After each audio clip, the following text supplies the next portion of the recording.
I'm your host, Ed Meisegland. I teach business owners how to build value and how to identify and remove risks in their business so that one day they can sell their business at maximum value when they want, how they want, and to whom they want. Today, 80% of businesses don't sell. To be a part of the 20% that do, and at maximum value, you'll need a successful strategy. Welcome to the Defenders of Business Value podcast, where we interview today's top professional advisors who help business owners create, preserve, and most importantly, transfer value. If you want actionable tips that will increase your business value, stay tuned. The podcast starts now. On today's show, I needed to meet this guy about 35 years ago. His name's Bryan Clayton from GreenPal. And GreenPal, for those of you who don't know, but soon will, GreenPal is an online marketplace that connects homeowners with lawn care service providers. So, Bryan, welcome. Hey, thanks for having me on. It's great to be here. Oh, man, it is exciting. I was telling you at the pre-show, I have a brother-in-law that's in the business. And so hopefully I can get you a client out of this. Well, dude, that's what we're built for. We're built to help him, and we're built to help homeowners find and hire and schedule him. Well, I gave a little bit of an overview of you, and it'll be in the show notes, but can you give us a kind of a short version of how you got to GreenPal? Yeah, short version of a 20-year journey. Yeah, it's never short for an entrepreneur, is it? So real like lightning round. When I was 15 years old, I was a hot summer day and I was playing Super Mario Kart in my room. And my dad came in my room and said, "Hey, we got a job to do. We're going to go mow the neighbor's yard." And he forced me to go cut the neighbor's grass. He and I mowed the yard together. And at the end of it, we got paid $20 and we split the $20. And ever since then, I was just hooked on being an entrepreneur, hooked on being a business owner. And I just took that little lawn mowing business and just ran with it. By the end of the summer, had like 10 or 12 lawn mowing customers in the neighborhood. All through high school, I cut grass. And by the time I was in college, I had 10 employees. Did lawn mowing all through college as a way to pay for school. And by the time I graduated college, I was confronted with a decision. It's like, okay, am I going to fold and close up shop on this little lawn mowing business and then enter the job market and essentially take a pay cut? Or am I going to double down and try to make this into a real company? Luckily, I took the latter, and I decided, okay, I'll try to make a run for it and really make this a real business. And I developed a little business plan. And by the time I was 2 or 3 years later, 25 years old, I had 50 employees. And I had a real humming, running business that I was just growing the hard way through trial and error. And over a 15-year period of time, I grew that into one of the largest landscaping companies in the state of Tennessee, in excess of $10 million a year in revenue. And in 2013, that company was acquired by one of the largest landscaping businesses in the United States. And so over a 15-year period of time, I grew that business from just myself and a push mower to over 150 people, $10 million a year in revenue, and all the way to the eventual exit, which almost never happens in that industry. And it's the only company of its kind in the state of Tennessee to ever be purchased at that scale. That was a hell of a journey, building a traditional style of business from scratch. And after I sold it, I kind of retired for a little while. And then I got bored. And I decided, okay, what's the next thing? And for me, it was just obvious that GreenPal needed to exist. I saw what technology was doing for ride sharing and what technology was doing for accommodations with like Airbnb. And I thought, okay, a marketplace needs to exist so people can find, schedule, and pay the best fit lawn care service in their neighborhood just at a touch of a button. And I recruited 2 co-founders, and we just started working on the project. It was excruciatingly hard, a lot harder than I thought it was going to be, but we just kept at it. And now here we are 7 years later, and over 200,000 people use the platform. And this year we're going to do $20 million in revenue. Nice. So that's 20 years. Yeah. So yeah, thank you for the lightning round version. So when you look at your co-founders, I mean, what did they? I'm looking at your previous business model. You deploy people and they perform the service. Now you've got, and that's kind of where I was heading. Is what does GreenPal look like behind? You pull the curtain. What does it look like? Yeah. Great question. So to your point, I don't typically recommend people take on business partners when starting a business, because usually it doesn't go well, especially friends. And so most businesses you can execute yourself and hire the right people you need to hire to help you get there.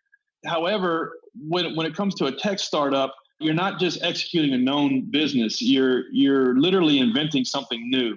And so it helps to have co-founders because you have to bring people with very different skill sets to the table. Somebody with a technology background, somebody with a design background would be helpful. Somebody who has built tech products before, and then somebody also who might have some domain industry experience to whatever it is problem you're trying to solve. And so when I was recruiting my two co-founders, that's what I looked for was one, people that I could trust, and two, people that brought some sort of skill set to the table that we would need to get us through the first 3 to 5 years. And I got lucky, honestly. The two people I ended up going into business with were previously friends of mine, but also they were just hardworking individuals. They were just people that really wanted more out of life, wanted to build a successful company. And the three of us just got in a room and literally worked our asses off for 4 years before really we got anything going. But that's the road. That's what we signed up for. What did those first 4 years look like? I mean, was it because you weren't getting traction, or what's really tough. What's the iteration of deploying the Uber of lawn care? Yeah, really, really, really, really tough. We so the first summer of 2013, we knew enough to be dangerous, but we didn't know how to really develop software to the scale that we would have to. So we paid a development shop in Nashville $180,000 to build the first version. And this was our own money. To this day, we haven't taken on any outside capital. This is our own money that we cobbled together. And we paid this shop, and we built the first version of what we thought GreenPal would be. And we launched it, and it was a total, utter failure.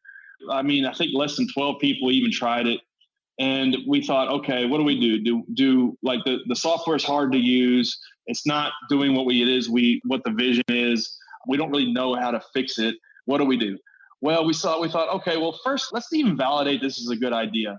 At the time, we were reading a book called The Startup Owner's Manual by an author named Steve Blank. And one of the core concepts of that book is, quote, get out of the building. And what that means is you have to get out from your desk. You have to get out of your office. You have to get out of the building. And you need to go talk to every one of your customers that'll talk to you. For us, it was pretty easy. We only had like a dozen. But we talked and met with every single person that had tried the software. And we tried to figure out, okay, were we solving a problem we're solving?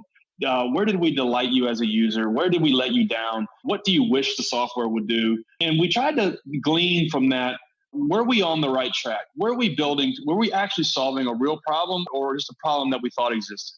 And we were able to get enough validation just to keep moving forward. After that, we had to figure out, okay, we have to get more people to try this version of the software. How are we going to do that? And taking a page out of like my former playbook 15 years prior, we passed out door hangers, literally passed out flyers all over Nashville, Tennessee, 100,000 of these damn things. And it took us a month. And we got several hundred people to try the software. And we just kept running the same cycle over and over again. Get people to use it, talk to them, get the feedback, bake the feedback into the next version. So after doing that over and over again, and I think even like myself, I got bit by 2 dogs. We realized that 10 customers per dog bite was not a scalable user acquisition strategy. So we started to develop, not only develop around the product and what the product did and how it delivered quotes quickly and how it made sure that the lawn mowing service provider would come on time when you hired them, and how we made the payments work seamlessly when a homeowner pushes to pay their service provider, that actually happens reliably. Like building the software to make that happen. But not only that, but building the software to grow the product, to distribute it. We knew we had to figure out ways to grow the product in a technological way and not by just passing out door hangers. So for us, we get a lot of people through word of mouth, but we also get a lot of people just through Google search, organic traffic, people that are searching for, I need a lawn mowing service nearby me. We have crafted our product in such a fashion to where we rank for those key phrases. And so that's how we get at least half of the people that try the platform even to this day. The fascinating thing about the platform is that it serves 2 people. It's serving the business owner, but it's also serving the vendor. And exactly. This is a lot about this podcast is we talk about value, and those guys that are out, that have businesses, as you think about creating value, you're creating revenue. And I think one of the primary questions is, how do I get paid and how soon do I get paid? Because, Right. as you know, working capital in that business is pretty intensive. Your guys want to get paid at the end of the day. These are very keen questions. And so where are you adding value, and what is the intensity and thrust of your value proposition is something that even like, no matter where you're at in the stage of running a business, is something you always have to circle back to. It's a fundamental of just life, of the principles of businesses. What is your value proposition? And is it intense? Is it not? Is it growing? Is it getting better, stronger, or is it getting weaker? For us, to your point, we have two sets of value propositions. So we have to have a strong value prop to the vendor side, the lawn mowing service professional side, and also the homeowner side, the man side. And we have to orchestrate a delicate balance between the two, because a lot of times the things that each side of that transaction that they want don't necessarily align. So we have to, through trial and error, figure out what is striking a good balance, and how do we orchestrate this delicate balance so both sides of that transaction get value, and also that our platform is bringing enough value to where we can extract a small piece of the transaction as a fee to run the platform. So this makes running a marketplace like this very complex. Not only that, but it's never been done before. And so you're trying to have to invent it as you're going. And the only way to figure out your way through the darkness is just through trial and error. So that was one thing that took us a long time, several years, to figure out, okay, how do we strike this balance between adding value to the service provider and also to the homeowner? Well, to your point, getting paid on time and quickly is a big part of the value proposition for our service providers, because a lot of times in a traditional like business context, they'll have to come out and mow a client's yard all month long, mail them a paper invoice at the end of the month, hope that person like mails them a check or Venmos them or PayPals them or Cash App or however they like to pay. And then they have to keep track of who paid me, who didn't. And then a lot of times the lawn mowing guy is at the bottom of the stack of bills to get paid. And so this is a big part of our value prop to vendors, is that, okay, when you go out and mow Mrs. Smith's yard, you upload a picture of that completed work, and in 24 hours, you get paid. And that's a big part of the headache that we solve for service providers, to make their life easier, to where they can just focus on doing a good job, actually making Mrs. Smith's yard look good. They don't have to worry about, is she going to pay me in 30, 45, 60 days? So that's to your point. That is a big part of our value proposition to vendors. And then, to homeowners, it's when I hire this lawn mowing service professional, they will show up on the day they're supposed to. Like, believe it or not, that's a problem. It's one that we didn't really understand until we got into this, building this thing, was that there's a mysterious case of the disappearing lawn guy. That's a problem we solve. like we make sure that they show up. It's almost like the platform is their boss in their pocket, and it makes sure that they show up on time and they do the things they're supposed to be doing to run a successful business. Is there any vetting that goes on to the service providers, or is it you can sign up and, the market will dictate whether or not you're going to stay on the platform or not? Yeah, great question. That's when you're building a marketplace, that's always tough. You have to figure out the balance of, okay, do I do like a ton of vetting and then I have like a shallow supply pool, or do I do none? It's the Wild West and let the invisible hand of the market decide who sucks and who's good. And for us, it's somewhere in the middle. We do vet these guys and gals on the front end in terms of, we make sure they have proper equipment. We make sure they have a few customer references. There is a bank check and a credit check done on them to make sure that their business is in stable condition. And then we vet that they have a good social security number. So we vet that they're an actual human being and that they're legitimately in the business, and that they are operating in the lawn mowing business. Because it's not like Uber, where any person that can just operate a motor vehicle can be a supplier. You actually have to have a minimum threshold of equipment and experience to run a lawn mowing business. You don't want just any person with a push mower showing up to come cut your grass. That's not a good experience. So we do vet them to a degree on the front end, but then the mechanics of the marketplace, govern and dictate a lot of who's successful and who is sidelined.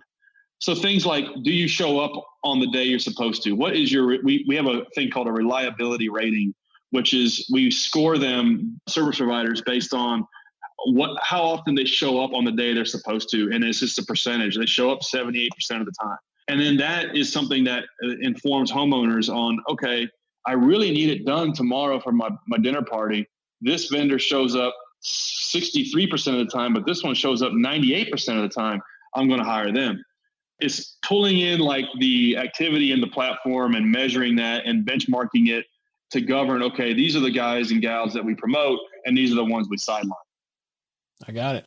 So it's funny you say that. So one of the neighbor kids was trying to cut their lawn, and the woman's like, the problem with hiring high school kids is that it's great to support them, but the reliability is the problem. So you solved that. Right. And it's something that so this is one of the things about getting out of the building and talking to your users. When we first launched, I came to the equation with 15 years of experience and from the vendor side. And one of the things when you run a lawn mowing business is you always complain about the competition, and you always complain about how it's a cutthroat business, and you always complain about how homeowners just want to find the cheapest person to do it. And that's the attitude and like the paradigm that I approached the building GreenPal with. It's like, oh man, these homeowners just want somebody cheap. And that's what we do. We build the cheapest way you can find a grass cutting service, because you're going to get 5 competitive quotes so you can hire the cheapest one. That is the frame that I came to building the company with. What I came to realize after meeting and talking face to face with hundreds of users is that that's not what they wanted. They wanted somebody to show up on the damn day they were supposed to. They wanted somebody reliable. We weren't building the cheapest solution. We were building the most reliable, fastest way to find a grass cutting service at a fair price. And to this day, that's the thrust of the value proposition for homeowners. It's push a button, hire a great lawn mowing service at a good, fair price, and who will actually show up, even if your grass is 4 feet tall. Yeah. Well, I'll tell you that it's funny you say that, because, and I think your business and a lot of businesses, I don't want to say like that, but let's just say like that for sake of discussion. This is about time. My time, right. I don't want to chase people. I want this done. When I hit the button, someone's going to do what I need them to do. And right. I don't have to spend my time trying to track it down. We sell time at the end of the day. And many businesses are in the business of selling time. They just don't know it. We sell time in the sense of you're not actually having to cut your yard, but also, like you said, you're not going to have to hassle this person to show up and do what they're supposed to do. No, totally. I have a painter I'm fighting with right now. I have reached out to this guy 2 or 3 times. He did a great job on my house, and I'm doing my best to help him earn some more money. It is an absolute train wreck on why this is so difficult. It's mind-blowing. Yeah, it is. Since you have an online business now, I mean, because that's how you view it, right? Yeah, I mean, this is an online company. Absolutely. It's a digital 100% online business. And making the transition from a blue-collar entrepreneur to a tech one, it was tough. Yeah, I was going to say that because, and that was one of the things I was going to ask you is, so you brought in some partners and you said, yeah, I trust these guys. But at the same time, you're in the deep end of the pool. You don't know right. the tech side of things. And I think that's one of the challenges that a lot of people face is, your value is, look, I've been a practitioner for 15 years. I know how this program works, and I need to entrust you to make this work in the computer world or the internet world or whatever you want to call it. To me, I see that was probably your greatest risk. Even though they were friends, you couldn't defend yourself because you didn't know enough about it. Is that fair to say? Great question, because that's exactly what I went through. And I came to the realization, it's like, okay, bud, if you have dreams of building a tech startup, you're going to have to learn to a degree how to build software.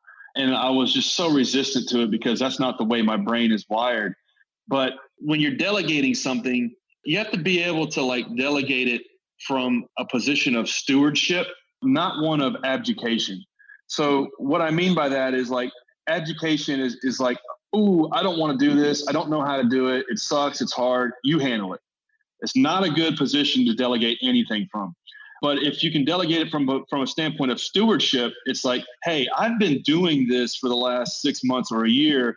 This is my process and my recipe for how it works and how we do it here. I need for you to follow this process that I have laid out for you. And you delegate from a standpoint of stewardship. It's a much more likely good outcome. And so for me, I had to get in the trenches and learn how to write software. I didn't want to, but I forced myself. I went to a boot camp and learned how to do code. And I'm still a crappy programmer, but I learned enough to be dangerous and to also just be able to delegate from stewardship and not from abdication, and also be able to call bullshit when somebody was blowing smoke and telling me that something wasn't possible. It's like, no, actually it is. I know because I've looked at this thing and I understand that this is how it works and we actually can do that. So no, go back to the drawing board and pull it off. Being able to know enough to be dangerous and actually have done some of the things that need to be done, I think are almost table stakes when it comes to building any business, particularly a tech one. So how did it translate into this one? I mean, I know you're the practitioner, but there's more secret sauce than just being the practitioner. What did you bring from the first business into the second one beyond? Yeah, man. Pushing? That's a good question. A lot of people talk to me and say, well, you had 15 years experience in lawn mowing. So that was your silver bullet, your secret sauce. And no wonder you're successful because you knew the business from the inside out. Part of that is true, but it's not. It wasn't just the thing that just solved all of our problems. A lot of times when you're in a tech startup and you are inventing something that has never been done, you're always at a loss and you're always wondering is if you're even building something worthwhile and if you're solving problems.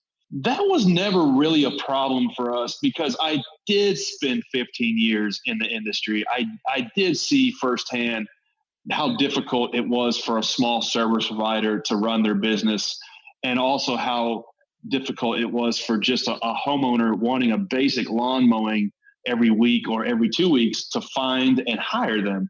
I saw these problems manifest on a daily basis. Matter of fact, running that business, as it grew, we no longer did residential lawn mowing. It just wasn't profitable for us.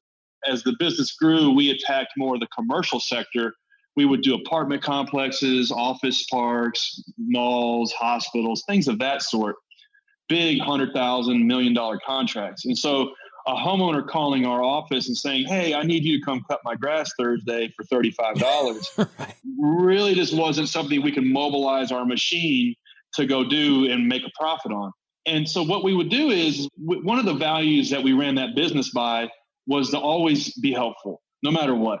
And even to this day, it's just something that like an ethos I run my life by. It's like to always be helpful if you can be. And even if that person can't do anything else for you, always try to be helpful. And so we would maintain a list of 20 or 30 small lawn mowing services by the phone. My office manager would keep it by the phone. And so somebody would call. It's like, hey, I see your trucks all over town. Can you come cut my grass Friday at 3:00 for $27?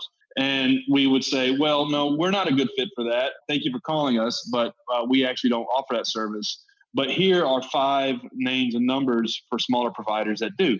And a lot of times people would be appreciative and that would solve their problem. But what was funny is a lot of times they would call back and they would say, I called and left voicemails for 5 of those people. Nobody called me back.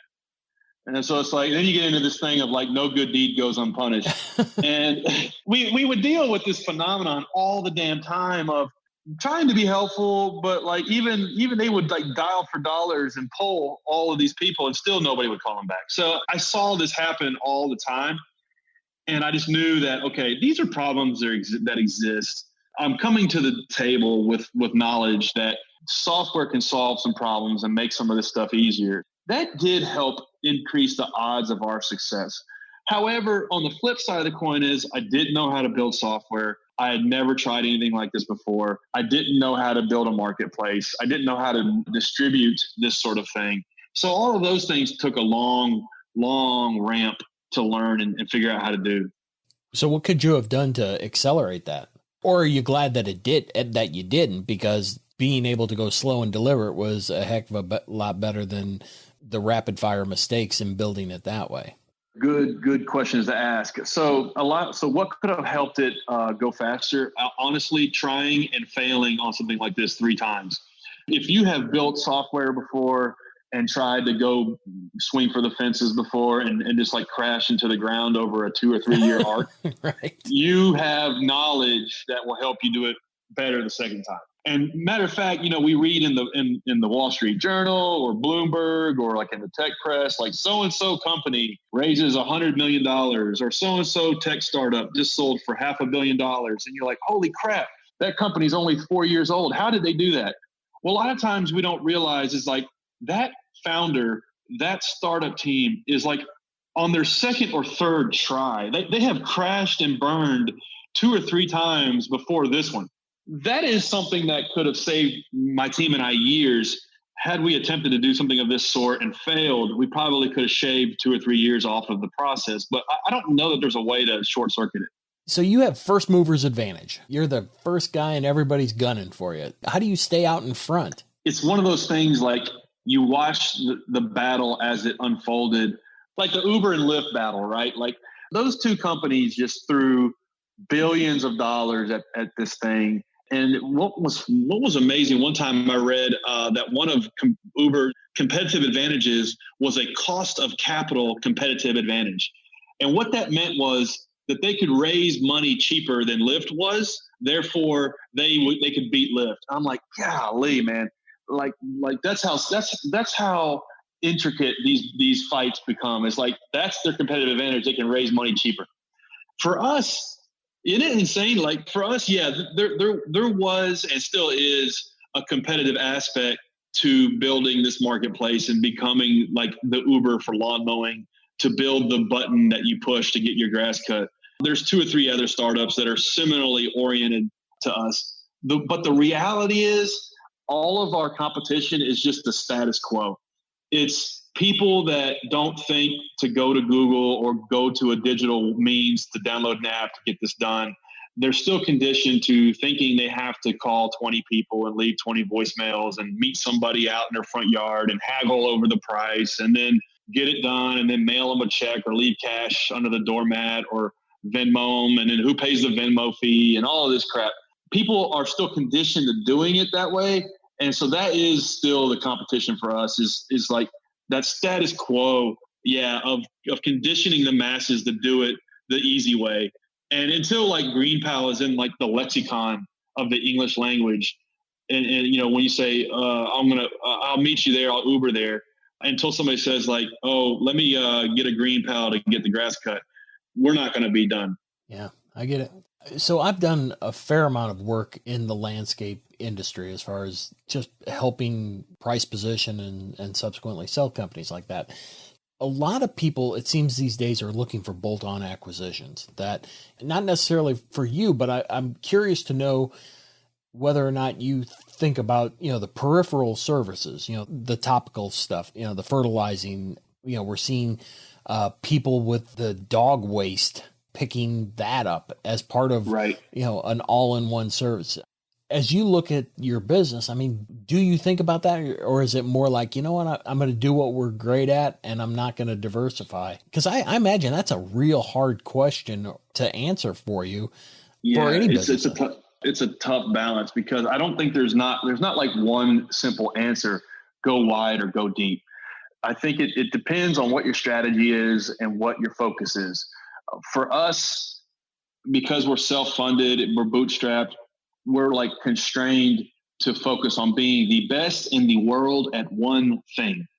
We are the best, easiest, fastest, cost-effective solution to get somebody to do a basic grass cutting service for you. Now, after that lawn mowing goes well, and then you hire them for the rest of the lawn mowing season on your GreenPal app, then there are other options to add on after the fact. You can get mulching done, trimming done, seed, fertilizer, gutter cleaning, snow removal. It unlocks all of these ancillary services that go into needing to get your yard maintenance taken care of. But we don't offer all of those things on the front end, because when somebody gets to our app or our landing page on our website, we need for them to be able to understand in 3 seconds what GreenPal is and what it can do for them, and literally get signed up in less than a minute. That relentless focus on one simple thing is why we are where we are. It's because it just makes sense to the person who has the problem that we solve.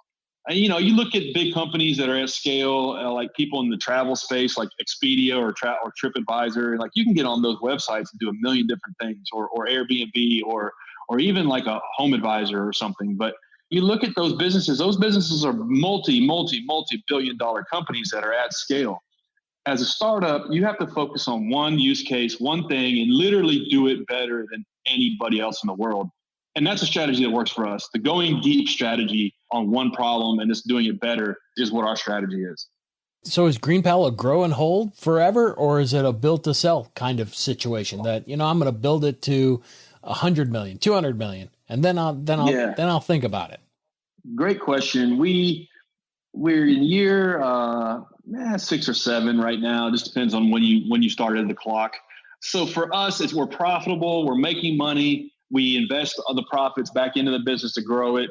It's working. We get acquisition interest quite regularly from people in the lawn mowing. Like, what's interesting is, like, people that manufacture lawn mowing equipment are interested in buying our platform because they can position themselves in the platform, right? And so we do get interest, but for us, it's not something we're entertaining right now because we have so much more land to conquer that we're just going to keep at it for a while. Yeah, no pun intended. Land to conquer. The funny thing is, it seems as though, like you were saying, after you have an exit and you kind of rebalance yourself, you were young when you exited. So now you're sitting here saying, well, I've done one thing. Now the question is, when you translate to your next endeavor, in your case, GreenPal, it's like, all right, is this going to be my legacy? And that's what I was referring to, is some people are like, this is an investment like any other investment, and I'm not going to be romantic about it. And others are, this is my identity. And so that was the background behind the question. Great question, because my first business was very much that. It was, I had 100 some odd people working for me. Those people were my family. I loved them. One person named like their first child after me. Like, I'm literally like, dude, this like running that business was like my family. And when I sold that company, I shed tears because it was like I lost my identity of who I was. It was a very people oriented business. GreenPal is still like a big part of my identity. Who I am is something that, like, I'm most proud of, but to a degree, because it's technology based, it's less hand to hand combat. It's less so emotional to that degree. Yeah, the day we sell it will be an emotional day, but that first one really, really, really hurt because of that. So I think it might just be like the blue collar journey versus the tech journey. The tech might be more divorced from that, just because of the nature of it. But still, like, for me, my businesses are the thing that causes me to level up, to grow, to keep pushing forward, to keep getting better and better and better. And if I don't have a business that causes me to do that, then I get stagnant, and I don't like being stagnant. So I had to learn that after selling the first company, was that I'm very much a thing that causes me joy is growth and prosperity and getting stuff done. And my business is the vehicle for that. So along those same lines, so where do you see this industry going? Not only GreenPal, but just you're in a niche of the tech world. Again, you're saving people time. Where do you see this industry going? I think we're in minute one of day one of what you're going to be doing online, and particularly in marketplaces. There's this minute one, day one of marketplaces to get stuff done. So whether it be a marketplace to get a dog walker, right now there's a great marketplace called Rover that you can jump on and get somebody to walk your dog. Like, that's just it's a marketplace tech product focused on that one thing. Push a button, get somebody to walk your dog. You haven't met my dog. You're going. Yeah. That'll only be once.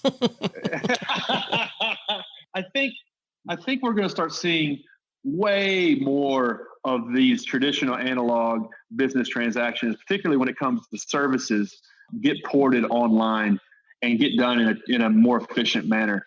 And we're part of that in a very, very, very small way, bringing online things that are happening offline, not for the sake of just doing it, but because doing it this way makes it run smoother, makes it get done right the first time, makes it run easier for everybody, and saves everybody time and money. That's why we do what we do. From the outside looking in and in my research for our interview, it kind of compiles your Facebook, your Home Advisor, your Nextdoor app. You know, when those people are asking for who do you know, this kind of consolidates all of your questions into one app. It's right. At least from my standpoint. For this one simple chore, a lot of people need to get done. And that goes back to the going wide, versus going deep thing. You can go to Facebook, Angie's List, Home Advisor, Thumbtack, Craigslist, and you can get a list of named numbers for people that claim to mow yards. But you're still going to have to dial for dollars. You're still going to have to poll all of these service providers, leave voicemails, and negotiate price with all of them. Our app and platform handles all of that in less than a minute. And so that's, for us, part of our strategy is going deep on this one chore, this one thing, and just make it as easy as magic, and just letting people use it and move on with their life. That's what we do. I get you. I really appreciate you going past our time. So got a couple more things I wanted to ask you. I ask every one of the people I interview, if you had one piece of advice to give to our listeners, which are business owners and their advisors, that would have the most immediate impact on their business, what would it be? For people just getting started, the one piece of advice would be to do things that don't scale. So a lot of times you get into this idea you're going to start this business and you want to just do it all from behind the scenes, and you want to just build the thing to make it run on autopilot, and you want to do the glamorous stuff. But the reality is, when you first get started, you're going to have to do things that don't scale. And this was one of the things that was humbling for me. You know, I'm coming off of an exit, $10 million business. Didn't do residential lawn mowing anymore. And now I built this app, and I'm like, hey, will you try it for your grass cutting, please? You know, that was very humbling. And going through the motions of passing out flyers to get people to use it, something we had to do. And then, even a year, 2 years later, as we're building the software, I'm still trying to figure out, how do we build a user experience that people will want to use? And one thing I did was I drove for Uber, drove for Lyft, Postmates, DoorDash. I walked dogs on Rover and Wag. I cleaned houses on HomeJoy. I did handyman crap on TaskRabbit. And I did that because I wanted to see how these companies were architecting their workflows and how they were using technology to solve problems in the real world. And so that was something that didn't scale that I did, that then unlocked all kinds of key learnings on how we were approaching what we were doing. So that would be a piece of advice for people getting started. The first 2 or 3 years, do things that don't scale, and then figure out ways to automate those things. So what's the best way we can connect with you? The best way to get at me is email, Bryan, Bryan, at yourgreenpal.com. Shoot me an email. I love helping other business owners and entrepreneurs. If you email me, just kind of put me on second or third base with what your business is and what your situation is and what question you have, and I'll be glad to help you in any way I can. I'm not the smartest guy when it comes to this kind of stuff, but I have gutted it out building 2 businesses from scratch. So if I can help you, I will. Well, for those of us that have grass and those of us that have brother-in-laws that are in the business, how about that? Where do homeowners get in touch with you? Yeah, heck yeah. Just download GreenPal in the App Store or the Google Play Store, or just go to yourgreenpal.com. Any of those ways you can, if you need your grass cut, you sign up in less than a minute, and you'll get quotes from lawn mowing services nearby you that you can hire at a touch of a button. If you're in the lawn mowing business or you're thinking about getting into it, GreenPal can help you make $100,000 in your first year. Right on. Well, Bryan, hey man, I'm so grateful for the time that you spent with us and the experiences that you help business owners maximize their value. For all of you listening, we're grateful for the time that you spent with Bryan and I. And to learn more about Bryan, like he said, go to yourgreenpal.com, sign up today. And if he can help you, I'll have everything in the show notes for your convenience. And Bryan, I'm so grateful. Thanks for spending some time with me. And I sure enjoyed learning more about you, your business, your journey again. And we'll be down in Tennessee this fall. So hopefully COVID will stay clear and we'll get to enjoy your great state. Right on. Thanks for having me on. All right, buddy. Thank you. This was another episode of the Defenders of Business Value podcast. For more episodes packed with strategies to increase the value of your business, visit defendersofbusinessvalue.com for show notes, transcripts, and free tools to start you on your journey. Subscribe now so you don't miss any future episodes.